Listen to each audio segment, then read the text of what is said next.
Dok, kita ini akan bahas mengenai sepertinya zaman sekarang gaya hidup ini manusia seperti ini, Dok, ya. Memang ada bahasa asingnya, tapi saya akan baca dalam bahasa Indonesia saja, Dok. Yaitu gaya hidup, yaitu pelahap. Kalau tadi kita sempat singgung-singgung itu mengenai nyonyo gitu ya, suka makan gitu ya. Terus kemudian malas, mager, malas gerak. Dan ini akhirnya jadi pola hidup zaman sekarang yang akhirnya kalau kita pikir-pikir, wah ini nggak beres juga ini untuk kehidupan kita. Nah ini bagaimana dok mengatasi dua hal ini, yaitu pelahap dan pemalas, malas gerak ini dok? Ternyata dalam buku disebutkan kalau Anda baca buku Ayub, ya, apa dosa manusia, ya, hawa nafsu, las, ya, Ya. amarah, iri hati, sombong, dengki, itu dosa manusia ya. Tapi ternyata ada lagi dosa manusia, yaitu pelahap, rakus, nafsu makan berlebihan, namanya gluten, ya, atau tulisannya gluton gitu ya. Ya, ada restoran loh, gluten kitchen gitu. Iya. Saya pernah ada lihat, saya lihat gluten itu pelahap. Satu lagi pemalas, slut.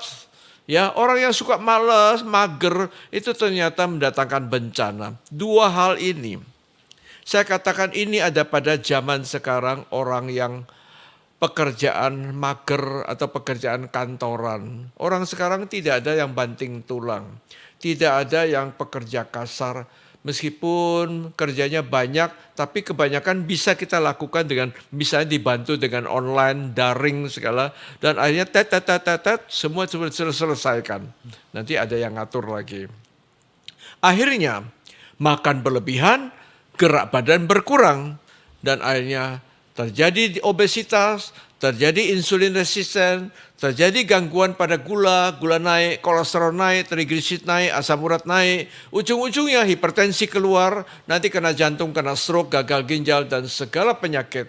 Semua cikal bakalnya, biang keladinya adalah masalah pelahap dan pemalas. Jadi kita lupakan yang ini. Kita jauhi kebiasaan ini.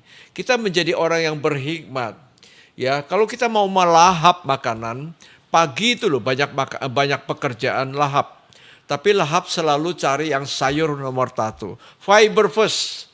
Kemudian protein yang nomor 2, cari yang rendah lemak. Golongan ikan, golongan ayam, tahu tempe, kasih telur. Baru karbo terakhir. Itu namanya pelahap yang pinter. Lalu jangan pemalas, 1 jam kemudian kita bergerak badan.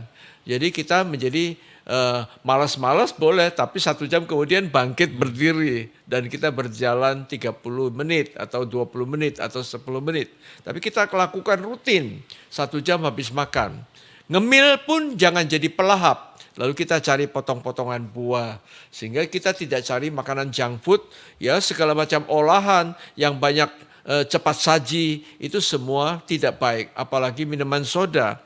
Ada buku yang menyebutkan, sekali Anda minum soda, seperti Anda menuang bensin ke dalam api. Dan itu membakar, merusak badan sama sekali.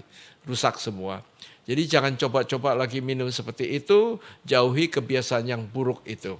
Dan ini akhirnya kita ngerti, pelahap itu jahat, pemalas itu juga tidak baik. Kita lakukan yang sehat, makan yang benar, jam makan, lalu seratnya banyak, fiber first, protein yang rendah lemak, dan karbo terakhir. Baik dok, akhirnya saya bersama dengan good people akhirnya merenung. Apakah saya termasuk pelahap? Apakah saya termasuk pemalas? Ini kayaknya kita perlu atur lagi supaya akhirnya kita tidak terjebak menjadi pelahap dan pemalas. Terima kasih dok untuk kebersamaannya, sampai ketemu lagi dok.